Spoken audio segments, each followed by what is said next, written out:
بھائیو، ان گستاخانہ عبارات کے تحقیقی جائزے سے پہلے میری طرف سے یہ عاجزانہ، فخریہ طور پر نہیں، عاجزانہ چیلنج ہے تمام علماء کے لیے 5 جملوں کی شکل میں کہ اگر میں نے کوئی علمی خیانت کی ہو تو وہ پوائنٹ آؤٹ کریں. میں انشاءاللہ ویڈیو پر اعلانیہ رجوع کروں گا اور توبہ بھی اپنی ریکارڈ کرواؤں گا. اور وہ 5 جملے سن لیجئے. یہ میں اس لیے بتا رہا ہوں کہ لوگ پھر کہتے ہیں یہ پتہ نہیں کہاں سے بات اٹھائی تھی کہاں جوڑ دی. تو یہ میں الحمدللہ اس کو تو یہیں پر کل کر دوں. 5 جملوں کی شکل میں 5 چیلنج.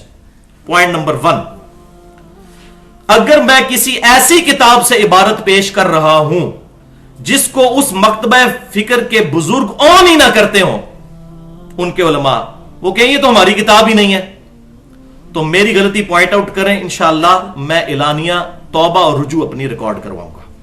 پوائنٹ نمبر 2، اگر میں کسی ایسی کتاب سے حوالہ پیش کروں کہ اس مکتبہ فکر کے علماء اور بزرگ خود ہی اس کتاب کو غلط کہہ چکے ہوں اور اپنی کتابوں کی لسٹ سے نکال چکے ہوں، تب بھی مجھے بتایا جائے، میں اعلانیہ رجوع اور توبہ اپنی ریکارڈ کرواؤں گا. پوائنٹ نمبر 3، اگر میں کسی ایسی کتاب سے حوالہ پیش کروں کہ وہ اس مکتبہ فکر کے مکتبے سے نہ چھپی ہوئی ہو یا دوسرے کسی مکتبہ فکر سے تو چھپی ہے لیکن تبدیل کر کے چھاپی گئی ہے، تب بھی میں مجرم ہوں اور اعلانیہ توبہ کروں گا انشاءاللہ. پوائنٹ نمبر 4، کہ اگر وہ کتاب تو اسی مکتبہ فکر کی ہو لیکن اس میں وہ عبارت ہی موجود نہ ہو جو میں بیان کر رہا ہوں، تب بھی میں مجرم ہوں، اعلانیہ توبہ کرنے کے لیے اور رجوع کرنے کے لیے تیار ہوں. اور پوائنٹ نمبر 5، یہ سب سے بڑھ کر پوائنٹ ہے جس سے یہ علماء کرائم اور بزرگان بے دین اپنی پبلک کو دھوکہ دیتے ہیں. یہ بھی میں چیلنج دے دیتا ہوں، عاجزانہ چیلنج، کہ اگر میں کسی مکتبہ فکر کی کتاب سے کوئی عبارت آؤٹ آف کنٹیکسٹ پیش کر رہا ہوں، سیاق و سباق سے ہٹا کر، ان کا کہنے کا مطلب کچھ اور تھا، میں نے جان بوجھ کر اپنا لقمہ اس عبارت کے منہ میں ڈالا ہو، تو میں اعلانیہ توبہ کرنے اور رجوع کرنے کے لیے تیار ہوں. لیکن لیکن لیکن ان 5 باتوں میں سے اگر کوئی بات نہ ہوئی تو میں پھر حق بجانب ہوں یہ کہنے کے لیے، خواہ وہ عوام جس کو میں ایڈریس کر رہا ہوں بریلوی مکتبہ فکر سے ہو یا دیوبند سے یا اہل حدیث سے یا اہل تشیع سے، پھر میں قرآن کا فتویٰ ان پر لگانے کے لیے الحمدللہ تیار ہوں. سورہ التوبہ کی آیت نمبر 31، بسم اللہ الرحمن الرحیم، اتخذوا احبارهم ورهبانهم اربابا من دون اللہ. ان لوگوں نے اپنے مولویوں اور اپنے بزرگوں کو اللہ کو چھوڑ کر اپنا رب مان لیا ہوا ہے. ظاہر ہے پھر یہی ٹائٹل دے دیا نا انہوں نے. تو یہ فتویٰ قرآن پاک کی روح سے ان پر چسپاں ہوگا اگر یہ 5 باتوں میں سے کوئی بات نہیں پائی جاتی تو. یہ تو آیت تھی. اب ایک ننگا جملہ میرے منہ سے بھی سن لیں جو بہت افیکٹو ہے. یہ خود ایک بہت بڑا اینٹی وینم ہے کہ بھائیو، قادیانی صرف اس لیے کافر ہیں کہ ہم قادیانیوں کے گھر پیدا نہیں ہوئے. اگر خدا نہ خواستہ ہم قادیانیوں کے گھر پیدا ہوئے ہوتے تو ہم غیر احمدیوں کو، بقول ان کے غیر قادیانیوں کو کافر سمجھ رہے ہوتے اور اپنے آپ کو مسلمان. لہذا ہمارے بریلوی مکتبہ فکر کے چند بڑے علماء میں سے ڈاکٹر طاہر القادری صاحب کے اگر امی ابو قادیانی ہوتے تو ڈیفینیٹلی وہ بھی قادیانی ہوتے. اسی طریقے سے علماء دیوبند میں سے الیاس گھمن صاحب یا طارق جمیل صاحب کے اگر امی ابو قادیانی ہوتے تو وہ بھی قادیانی ہی ہوتے. اسی طریقے سے اہل حدیث مکتبہ فکر میں ساجد میر صاحب کے امی ابو اگر قادیانی ہوتے تو وہ بھی قادیانی ہوتے. اور اہل تشیع میں سے ساجد نقوی صاحب کے والدین اگر قادیانی ہوتے تو وہ بھی قادیانی ہوتے. اور کبھی یہ بات نہ سوچتے کہ ختم نبوت کی انٹرپریٹیشن جو ہم کر رہے ہیں یہ غلط ہے. اگر ایک قادیانی پوری زندگی صرف قادیانی علماء سے ہی جا کر ختم نبوت سمجھے گا اور ہم اہل سنت کے منہج والے لوگوں کے پاس نہیں آئے گا، اس کو ختم نبوت کیسے سمجھ آئے گی؟ بالکل اس طریقے سے کوئی بھی بریلوی، دیوبندی، اہل حدیث یا اہل تشیع جب تک صرف اپنے مولویوں سے بات پوچھتا رہے گا اور کمپیریٹیو سٹڈی نہیں کرے گا باقی علماء کی رائے سن کر، تو ظاہر ہے کہ اگر اس کی کوئی غلطی ہے تو وہ غلطی ہی